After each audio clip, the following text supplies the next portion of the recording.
Hare Krishna everyone.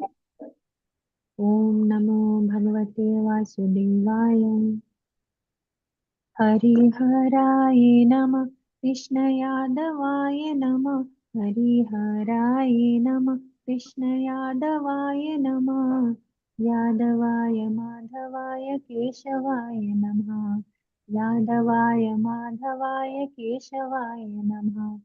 Gopal Govind Ram Shri Madhusudan गिरिधरी Gopinath Madan Mohan हरिहराय नमः कृष्ण यादवाय नमः यादवाय माधवाय केशवाय नमः श्री चैतन्य नित्यानंद श्री अद्वैत सीता हरि गुरु वैष्णव भागवत गीता श्री रूप श्री सनातन भट्ट रघुनाथ श्री जीव गोपाल भट्ट दास रघुनाथ हरिहराय नमः कृष्ण यादवाय नमः यादवाय माधवाय केशवाय नमः छाई गोसाई कोरी चरण वंदन जहाँ होते विघ्न नाश अभिष्ट पुराण छाई गोसाई जार मुई तार दास तास बार पद रेणु मोर पंचग्रास हरिहराय नमः कृष्ण यादवाय नमः यादवाय माधवाय केशवाय नमः तादेर चरण सेवी भक्त सनिवास जनमे जनमे होय अभिलाष छाई गोसाई जाबे ब्रजे कोइला बास राधा कृष्ण नित्य लीला लीला प्रकाश हरिहराय नमः कृष्ण यादवाय नमः यादवाय माधवाय केशवाय नमः श्री आनंदे बोलो हरि भज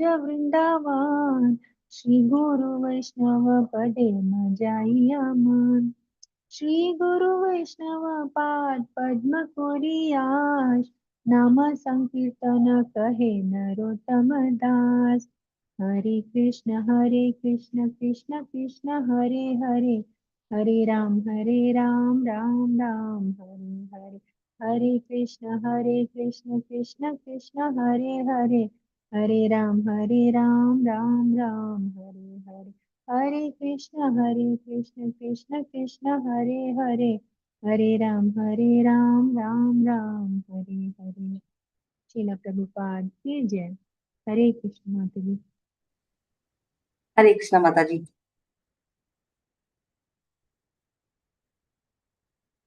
Once again, I will share the screen. Let's begin with our prayers.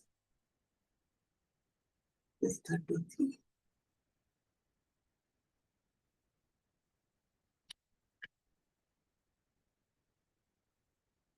ॐ अज्ञानतिमिरान्धस्य ज्ञानाञ्जनशलाकया चक्षुरुन्मिलितं येन तस्मै श्रीगुरुवे नमः।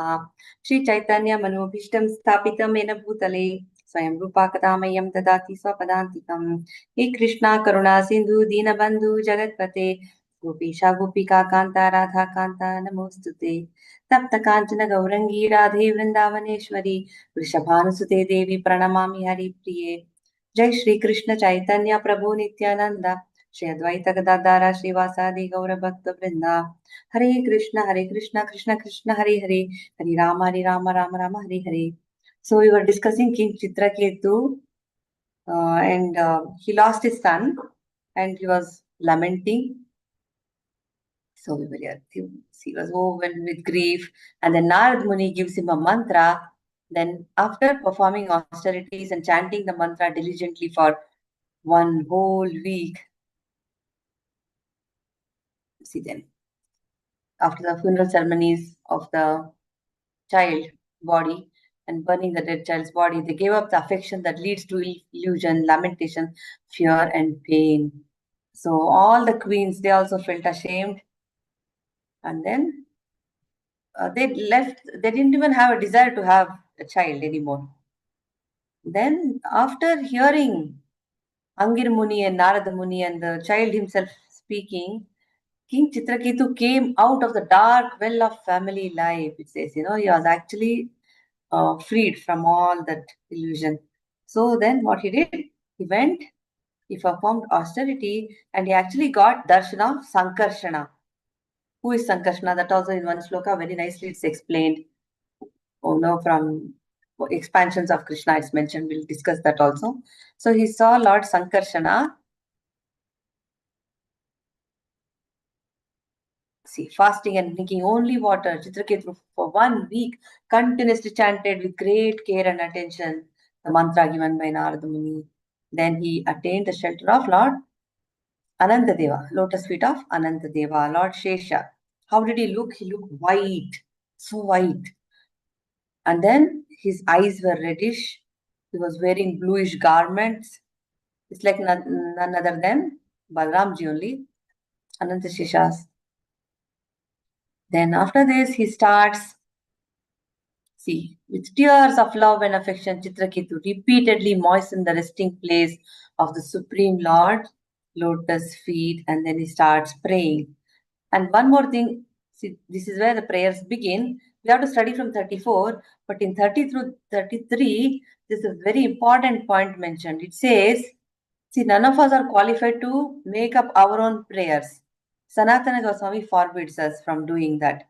He's telling all these great devotees like Kunti Maharani, Prahlad Maharaj, Dhruva Maharaj, and we have Ambarish Maharaj, and then there's one more king, right, who wanted to give up his life. I mean, he wanted to just did not want to wait until he became old and feeble and all. There is this king, I'm forgetting his name. So there are several prayers. Kadvanga Maharaj, no, Kadvanga Maharaj is different. So there's so many prayers of these great devotees. Brahma's prayers, Indra's prayers are there. Prayers by all the gopis. So these prayers, if we just repeat them, that's enough. So it's saying here. 33. One cannot offer prayers to the Lord with mundane words. One must become spiritually advanced by controlling the mind and senses. Then, Srila Sanatan Goswami forbids us to sing any song not sung by authorized devotees. Who are the authorized devotees? Who are really elevated, like, who are following the regulative principles, who are completely taken shelter of the Lord. Like, that's why Prabhuji also stresses us in the morning. He says, no, in morning Bhagavatam class, please learn the kirtans that are coming from the parampara only, like Rupa Goswamis and Sanatana Goswami and all these Goswamis and Bhakti Vinod Thakur, Narottama Das Thakur. They have written such amazing kirtans, composed such amazing kirtans.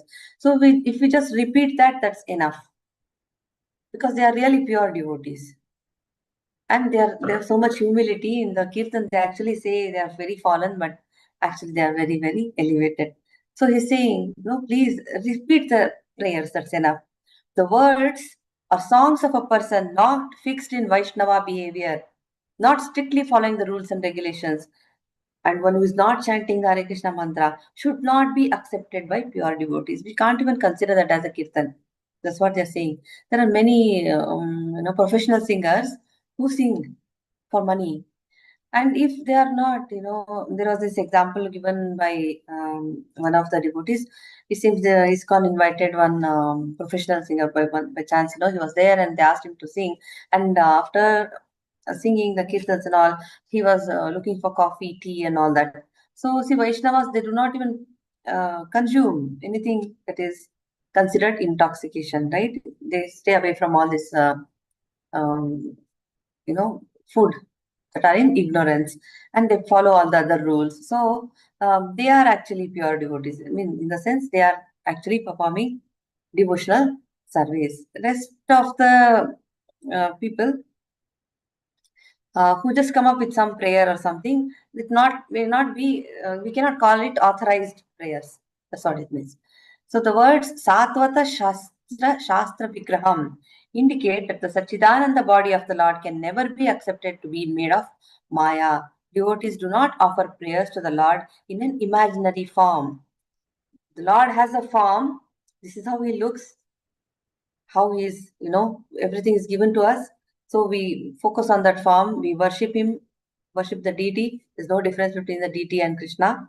So that's how the worship should be done. The existence of the Lord's form is supported by all Vedic literature. So there is no confusion. And now comes amazing prayers. Chitraketu-session Ajita Samamatibi Sadhubir Bhavan Jitatmabhir Bhavata Vichitaste api cha bhajatam Akamatmanam Ya Atmadovati Karunaha. Let's see what it says.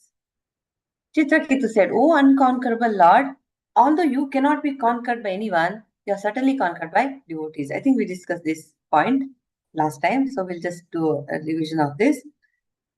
Conquered by devotees who have control of the mind and senses. They can keep you under their control because you are causelessly merciful to devotees who desire no material profit from you. Indeed, you give yourself to them. One who does not have any material, attachment. One who is not asking for any material profit, is not working for material thing, serving the Lord. Or because we know from Bhagavad Gita, it says, when devotees have some material desire, they go to the demigods, devatas, and they go beg for give me this, give me that, beautiful wife and a lot of money or some thing they ask for all this. But Krishna's worship includes everything. One who has taken shelter of Krishna doesn't have to worry about anything. He doesn't have to worry about, should I worship this demigod, should I worship that demigod, am I doing anything, any austerity perfectly? Nothing, because the Hare Krishna Maha Mantra and all the rules given to us, that's enough. That takes care of everything. So he's telling here, and because of being conquered by one another, the devotees are conquering the Lord. The Lord is conquered by the devotees, and the devotees are conquered by the Lord. So they both derive transcendental bliss from their relationship. And that is like the highest perfection of this mutual conquering. This is exhibited by Krishna and the gopis. So this we discussed. So other transcendentalists such as Gnanis and Yogis cannot conquer the Lord. Only pure devotees can. And they have samamati, which means they never deviate from devotional service under any circumstance. So it is not that devotees worship the Supreme Lord only when happy. They are worshipping him all the time. Happiness and distress do not hamper the process of devotional service. So, thus a devotee who offers service in all conditions of life can conquer the Supreme Personality of Godhead. Only by devotional service and love we can conquer Krishna. Devotees know that their position is to be eternally servants of the Supreme Lord and never to be one with Him. Therefore, they are called Samamati, Jitatma. They detest oneness with the Supreme. They have no lusty desire for oneness. And then it says devotees are always engaged in service. So, when a devotee fully surrenders and has no aspiration for material profit, the Lord certainly gives him all opportunities for service. This is the position of the Lord when conquered by his devotees. And they were so much in joy. The gopis, they were like enjoy, they were in bliss being in the association of Krishna. All the pastimes are so sweet. So another important point comes up here. My dear Lord, this cosmic manifestation and its creation, maintenance, and annihilation are all but your opulences. Since Lord Brahma and the other creators are nothing but small portions of a portion of you, small portions of the portion of Him. See how insignificant it sounds. Their partial power to create does not make them God. Their consciousness of themselves as separate lords is therefore merely false prestige, is not valid. So everything is because of the Lord. He is the cause. Very beautifully it's given here. Some examples are there of scientists. So let's read this. Can somebody read this, please? It's a very nice purport. Hare Krishna. Today I don't have the headphones. Hopefully my audio is clear. Hope so. It's clear, Mataji. Thank you, Mataji. Would you like to read, Mataji, or anybody else? Sure. Yes. Okay, Hare Hare Krishna. A devotee who has fully surrendered to the lotus feet of the Lord knows very well that the creative energy of the living entities, from Lord Brahma down to the small ant, exists because the living entities are part and parcel of the Lord. In Bhagavad Gita 15.7, the Lord says, Mamaivansho Jiva Loke Jiva Bhuta Sanatana. The living entities in this conditioned world are my eternal fragmental parts. The living entities are nothing but very small portions of the Supreme Spirit, like sparks of a fire, because they are part of the Supreme. They have a creative quality in a very minute quantity. The so-called scientists of the modern materialistic world are proud because they have created modern facilities like great airplanes. But the credit for creating the airplanes should go to the Supreme Personality of Godhead, not to the scientists who have invented or created the so-called wonderful products.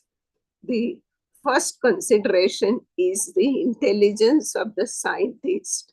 One must be elevated by the dictation of the Supreme Lord, who says in Bhagavad Gita 15.15, Matta smritir gnanam apohanta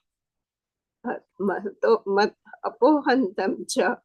From me come remembrance, knowledge, and forgetfulness, because the Supreme Lord as Super Soul sits within the core of every living entity's heart. The dictation by which one advances in scientific knowledge or creative faculties comes from him. Furthermore, the ingredients to manufacture wonderful machines like airplane are also supplied by the Lord, not by the scientists. Before the airplane was created, its ingredients already existed, having been caused by the Supreme Personality of Godhead.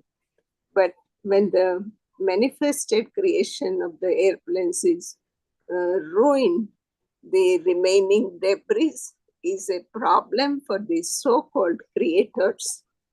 Another example is that the West is creating more automobiles. The ingredients for these cars are supplied, of course, by the Supreme Lord, and the intelligence for the so-called creation is also supplied by the Lord.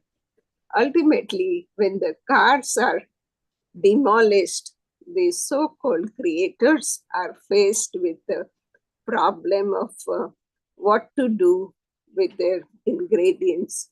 The actual creator, the original creator, is the personality of Godhead.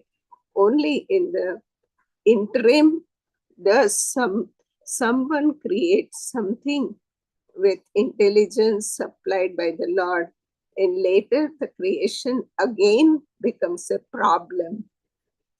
Therefore, the so-called creator is not to be credited with the act of creation.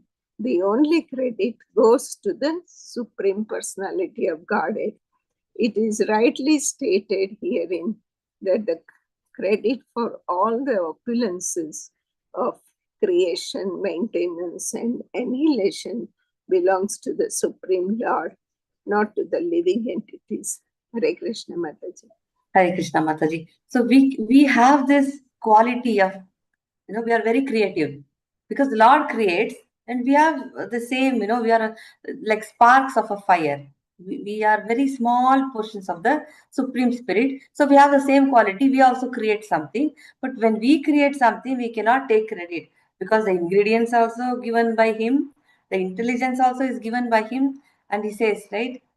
Matta smriti jnanam apohanam cha. Everything, remembrance, knowledge, forgetfulness, everything is coming from him. So Brahma cannot take credit for anything and everything. So only credit goes to the Supreme Personality of Godhead, ingredients, whatever, the examples are given of automobiles and everything here. So very nice.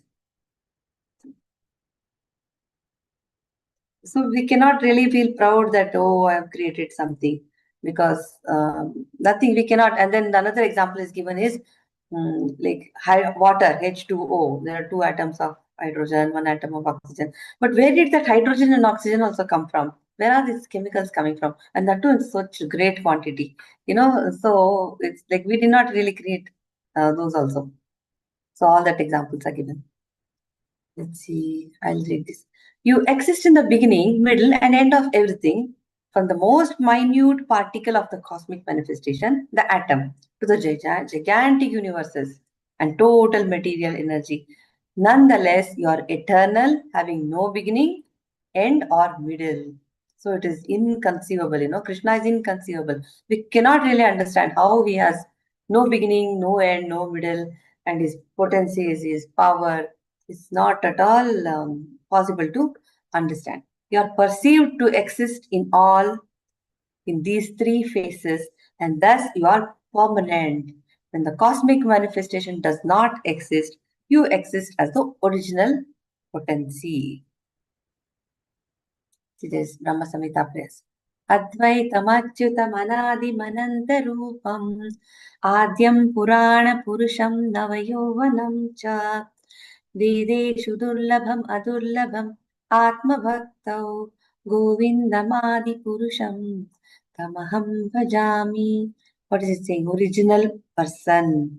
I worship the Supreme Personality of Godhead, Govinda, who is the original person, absolute, infallible, without beginning, although expanded into unlimited form. Still the same original, the oldest, and the person always appearing as a fresh youth. Krishna looks so young. In Kurukshetra, when the war was going on, he was 120 years old or something, but he looked like, as if he was in 20s. He looks very young. He had grandchildren and all. So fresh, as very youthful. Such eternal, blissful, all-knowing forms of the Lord cannot be understood even by the best Vedic scholars. But we cannot even memorize few slokas. We get tired. Right? So many slokas are there to memorize. Sometimes we memorize and remember and recite and all. These Vedic scholars are really great, and they themselves cannot understand Krishna. See, Chaitanya Charitamrita was written when the person was Kaviraj Goswami, Krishna Das Kaviraj Goswami was 90 years or something. And imagine, and now to read the whole Chaitanya Charitamrita, there's not much time actually. So much is there to read. And imagine each loka we can sit and discuss the entire day. So much is there. So they are such great personalities, they cannot understand Krishna. And imagine the rest of us. The Lord is beyond the workings of cause and effect. He is eternally existing. So all this is given in Brahma Samhita. The Lord exists within the gigantic universe and within the atom also. See, atom is so tiny, is there inside the atom also. The descent of the Lord into the atom and the universe indicates that without his presence, nothing could factually exist. So when, see, this example of hydrogen and oxygen comes here. Scientists say that water is a combination of hydrogen and oxygen. But when they see a vast ocean, they are puzzled about where such a quantity of hydrogen and oxygen could have come from. They think that everything evolved from chemicals, but where did the chemicals come from? That they do not know. Since the Supreme Personality of Godhead is the cause of all causes, he can produce immense quantities of chemicals to create a situation for chemical evolution. We actually see that chemicals are produced from living entities. So another example is given. So a lemon tree produces so much citric acid, tons of citric acid. The citric acid is not the cause for the tree. It's not the cause of the tree. Rather, the tree is the cause of the citric acid. Similarly, the Lord is actually the cause of everything. It's not the other way. He's the cause of the tree that produces the citric acid. Devotees can see that the original potencies causing the cosmic manifestation are not in chemicals, but in the Supreme Personality of Godhead. See, they gave the example of a lime tree, and now they are saying how it is. So devotees can actually understand this. Others may not be able to understand. Dhruva means permanent. Dhruva. Yeah. Therefore, this verse says, Adav ante apicha satvanam yad dhruvam tad evantarale api. Word dhruva means permanent. The permanent reality is Krishna, not this cosmic manifestation. So Arjuna recognized Krishna as the original person. He says that Purusham Shashvatam Divyam Adi Devam Ajam Vibhum. He prays in 10th chapter. And in Brahma Samhita also is described as the original person. Very nice.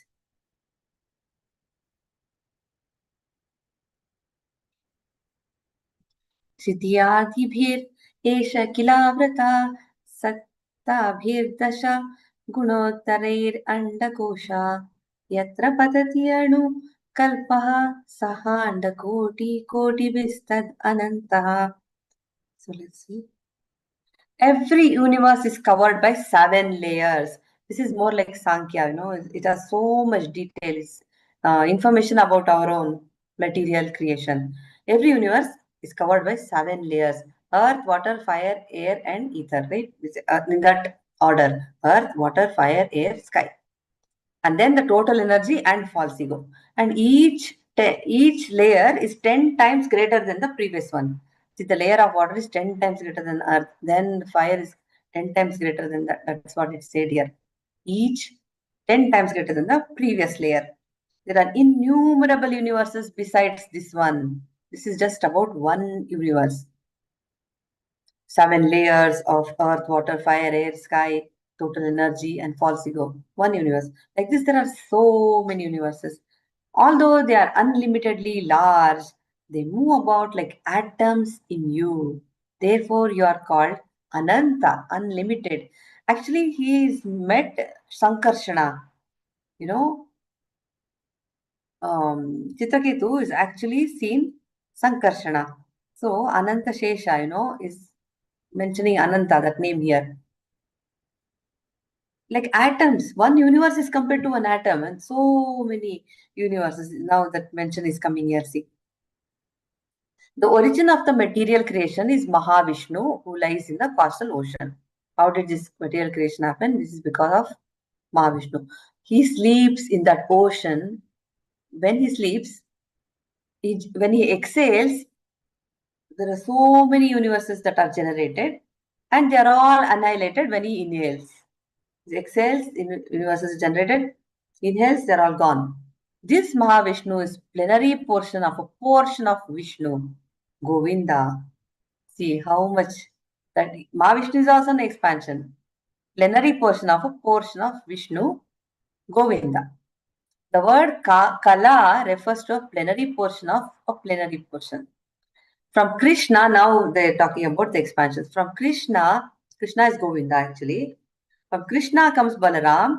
From Balaram comes Sankarshana. From Sankarshana comes Narayana. Okay. And from Narayana, another Sankarshana. Second Sankarshana comes. And from second Sankarshana comes Mahavishnu. And from Mahavishnu comes Garbhodaksha Vishnu. From Garbhodaksha Vishnu comes Kshirodaksha Vishnu. And this Kshirodaksha Vishnu controls every universe. This gives an idea of the meaning of Ananta, unlimited. Now we can understand what it means, Ananta, unlimited. Imagine this. What is to be said of the unlimited potency and existence of the Lord? This verse describes the coverings of the universe. The first covering is earth. The second is water, which is 10 times greater than earth. Third is fire. Fourth is air. Fifth is sky. Sixth is the total material energy. And the seventh is the false ego. Beginning with the covering of earth, each covering is 10 times greater than the previous one. Thus, we can only imagine how great each universe is. And there are many millions of universes, but we can hardly see anything. We can see something. We think whatever material eyes can see, That's what we believe, and we try to experiment and see. There are people who say, no, I cannot see this, so how can I believe that it even exists? But Shastras are saying this is all given to us. Then, but Krishna says, what need is there for you to know all this? What need is there, Arjuna, for all this detailed knowledge? With a single fragment of myself, I pervade and support this entire universe. So, entire material world manifests only 1/4 of the Supreme Lord's energy. Is Ananta. That's why he's Ananta. It's clear, no? Why we mentioned him as Ananta is given here very nicely. That is why unlimited potency. Ananta means unlimited. Okay.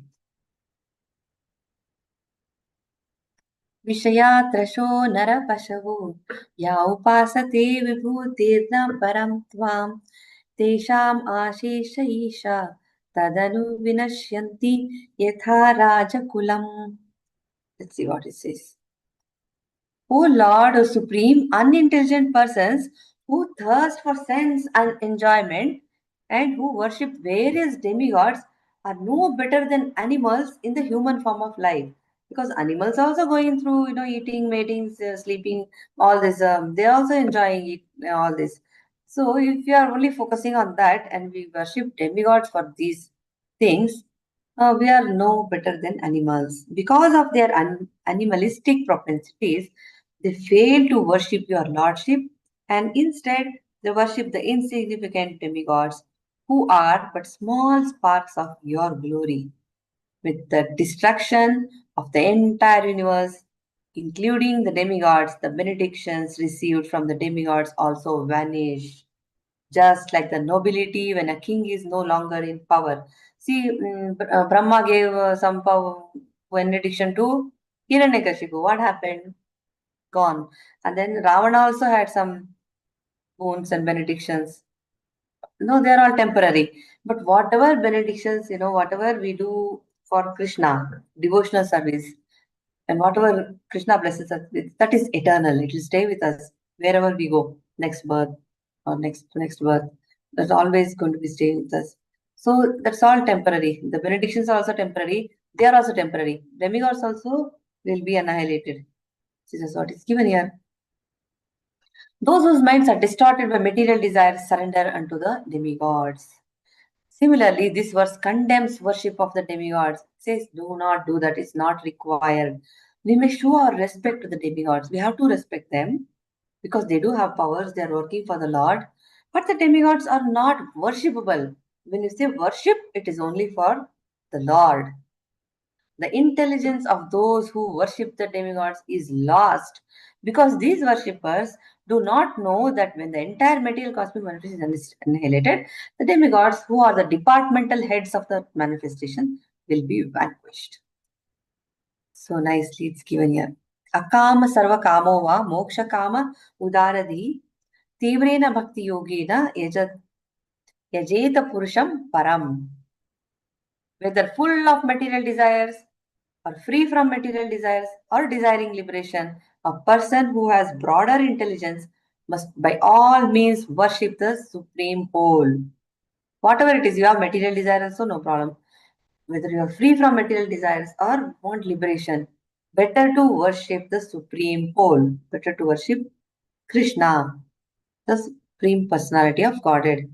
This is the duty of a perfect human being. If he is not doing that, then he is Narapashu. That's what it says. See, one who has the shape of a human being, but whose actions are nothing but those of an animal is called Narapashu or Dvipada Pashu, two-legged animal. A human being who is not interested in Krishna consciousness is condemned herewith as a Narapashu. Okay.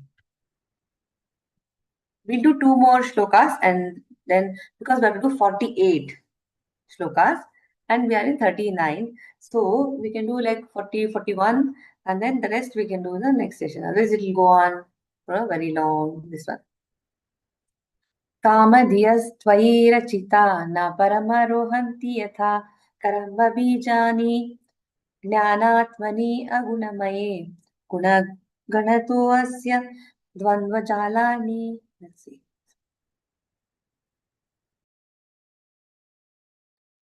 Okay, can someone read this, please? Translation. Hare Krishna. Hare Krishna. Or two people. Okay, Vidya Mataji. Hare Krishna Mataji. Hare Krishna Mataji. Translation. O Supreme Lord, if persons obsessed with material desires for sense gratification through material opulence worship you, who are the source of all knowledge and are transcendental to material qualities, they are not subject to material rebirth, just as sterilized or fried seeds do not produce plants. Living entities are subjected to the repetition of birth and death because they are conditioned by material nature. But since you are transcendental, one who is inclined to associate with you in transcendence escapes the condition of material nature. Hare Krishna Mataji. Hare Krishna Mataji. Would you like to read the purport also, Mataji? Yes, Mataji. Purport by Srila Prabhupada ki jai. One who knows the transcendental nature. Mataji, may I read the Sanskrit shloka? Yes, Mataji. It's 4.9. We studied 4 Bhagavad Gita. Yes. जन्म कर्म च मे दिव्यम् एवं यो वेत्ति तत्त्वतः त्यक्त्वा देहं पुनर्जन्म नैति माम् इति सोऽर्जुन. One who knows the transcendental nature of my appearance and activities does not, upon leaving the body, take his birth again in this material world, but attains my eternal abode, O Arjuna. If one simply engages in Krishna consciousness to understand Krishna, he surely becomes immune to the process of repeated birth and death. As clearly stated in Bhagavad Gita, Tyaktva deham punarjanma naiti. Such a person, simply by engaging in Krishna consciousness or understanding the Supreme Personality of Godhead, Krishna, becomes quite fit to return home back to Godhead. Even those who are obsessed with material desires may also come to worship the Supreme Personality of Godhead so steadily that they go back to Godhead.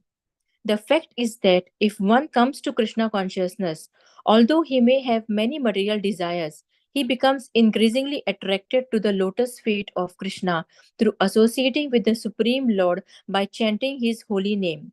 The Supreme Lord and his holy name are identical.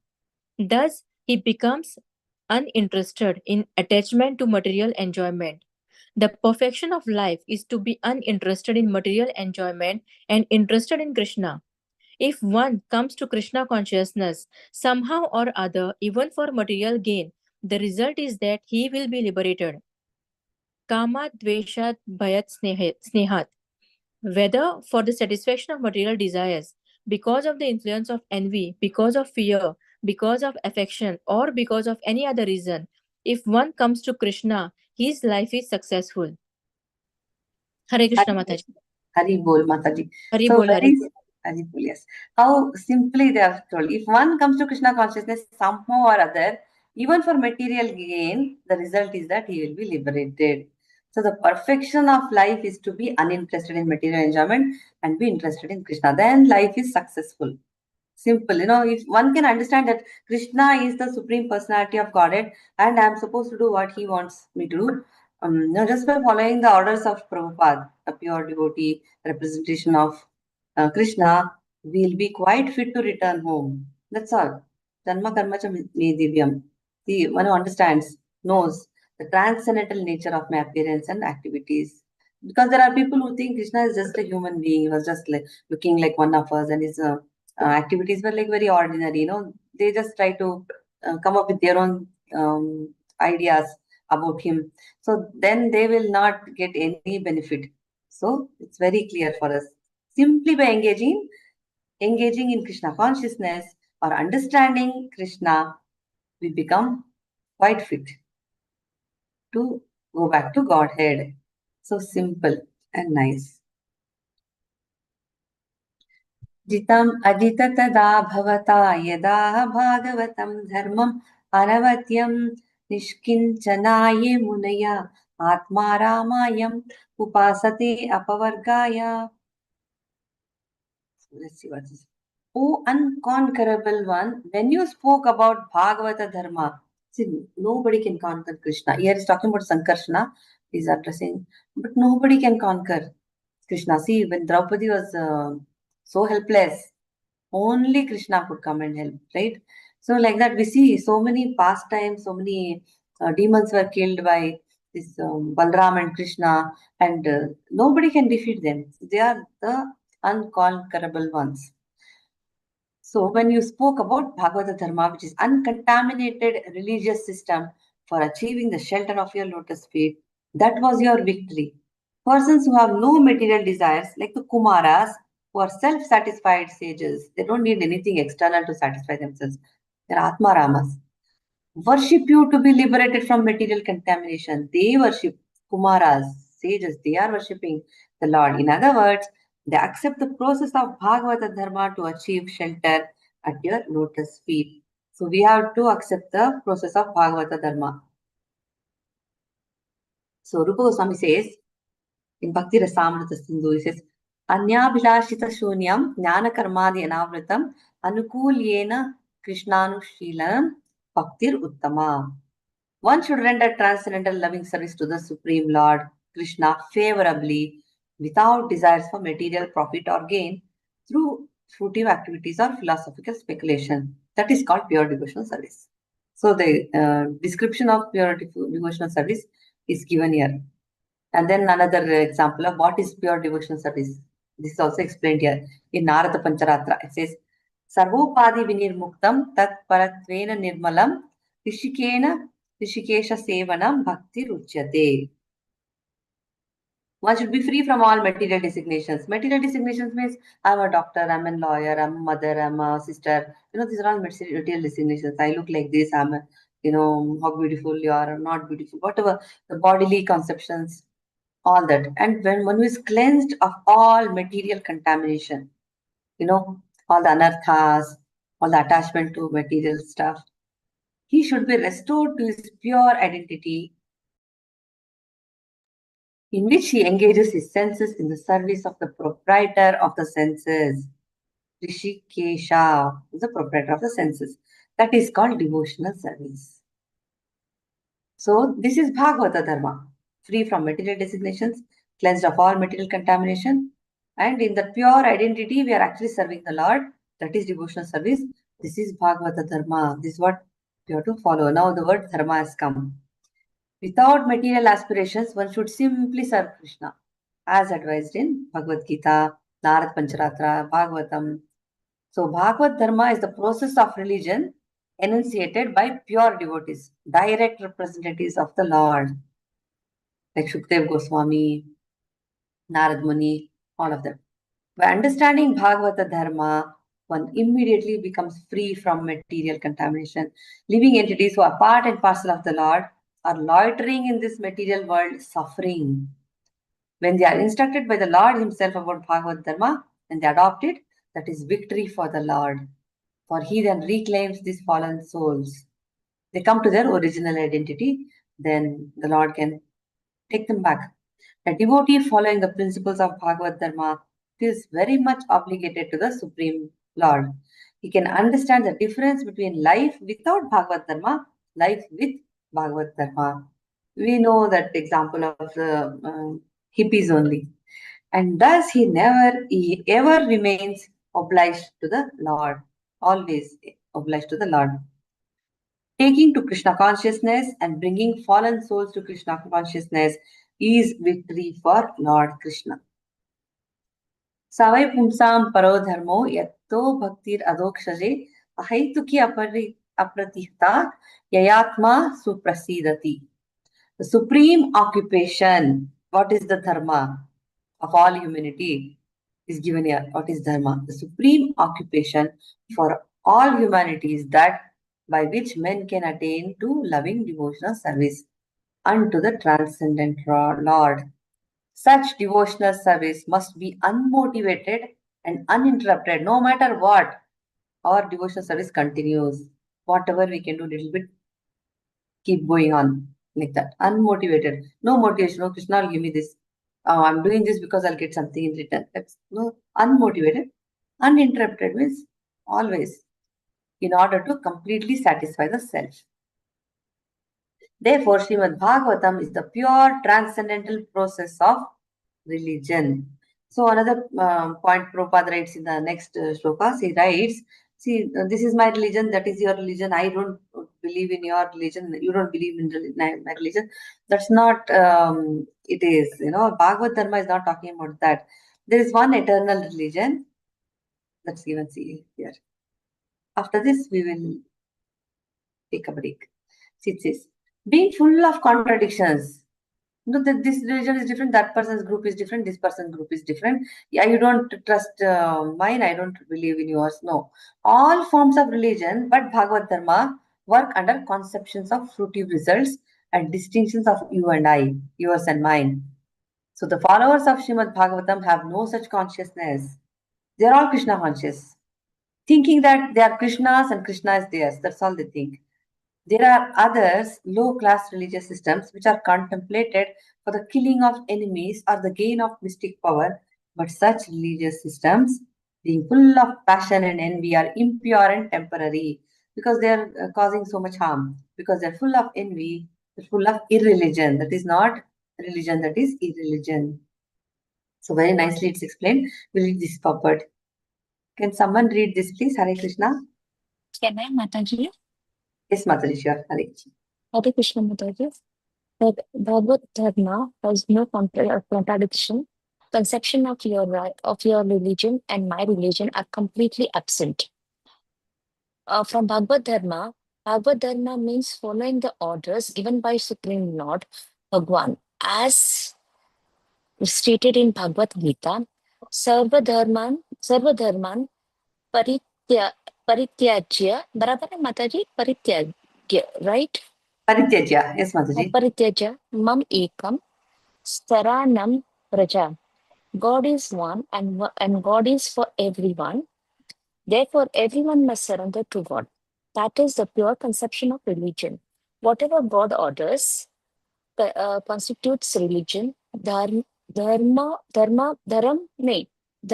tu sakshat bhagavata pranitam. Sorry. Mantu Sakshat Bhagavat Pranitam. Pranita. Okay, sorry, Mataji. In Bhagavad Dharma, there is no question of what you believe and what I believe. Everyone must believe in Supreme Lord and carry out his orders. Anukulyan Krishna. Mataji, can you please help me? Anukulena Krishnanushīlanam. Anukulyan Krishna Shilanam. Whatever Krishna says, whatever God says, should be directly carried out. That is Dharma religion. If one is actually Krishna conscious, he cannot have any enemies, since his only engagement is to induce others to surrender to Krishna or God. How can he have enemies? If one advocates the Hindu religion, the Muslim religion, the Christian religion, this religion or that religion, there will be conflicts. History shows that the followers of religions system without a clear conception of God have fought with one another. There are many instances of this in human history. But system of religion that do not concentrate up service to the supreme are temporary and cannot last for long because they are full of envy. There are many activities directed against such religious system. And therefore, one must give up the idea of my belief and your belief. Everyone should be believe in God and surrender unto Him. That is Bhagavad Dharma. Mataji, should I go? Hare Krishna, Mataji. Mataji. So whatever God says, whatever is being given to us, that's all. It's about serving Krishna. That's all. Everyone must surrender to God. And who is God? There is no confusion for us. Krishna is the supreme personality of Godhead. But one who is not clear about this conception and they have their own, then there are a lot of conflicts. That is because of envy and all the religiousness. That's what Prabhupada is saying here. So, Bhagavad Dharma is not concocted sectarian belief, for it entails research to find how everything is connected with Krishna. Isha Vasyam Idam Sarvam. According to the Vedic injunction, Sarvam Khalu Idam Brahma. Brahman, the Supreme, is present in everything. So Bhagavad Dharma captures this presence of the Supreme. Bhagavad Dharma does not consider everything in the world to be false because everything emanates from the Supreme. Nothing can be false. Everything has some use in the service of the Supreme. Now there is giving example of microphone and recording on a dictating machine. So we are finding how the machine can be connected to the Supreme Brahman. Since we are using this machine in the service of the Lord, it is Brahman. This is the meaning of Sarvam Khalu Idam Brahma. Everything is Brahman because everything can be used for the service of the Lord. Nothing is false. Mithya. So Bhagavad Dharma is called Sarvokrushta, means Sarvot Utkrishta means best. So Sarvotkrishta, the best of all religious systems, because those who follow Bhagavad Dharma are not enemies of anyone. Prabhupada says also our intention is not to convert anybody. It's not about Hinduism or this one or anything. We just want to introduce them to Krishna, saying that this is God, serve God, and follow this. That's all. So whoever serves God and has faith in Him, that is real religion. So pure Bhagavatas, pure devotees invite everyone without envy to join the Krishna consciousness movement. A devotee is therefore exactly like the Supreme Personality of Godhead. Surudam Sarvabhutanam, His friend of all living entities. Therefore, this is the best of all religious systems. So, raising, helping the other person's consciousness to become Krishna conscious. That is the best service. Whereas so-called religions are meant for a particular type of person who believes in a particular way, such discrimination has no place in Krishna consciousness or Bhagavad Dharma. If we scrutinize the religious systems meant for worship of demigods or anyone else but the Supreme Personality of Godhead, we will find that they are full of envy and they are impure. Therefore, impure. So we'll do the remaining shlokas next section, next class. So we'll stop this and I will also stop the live.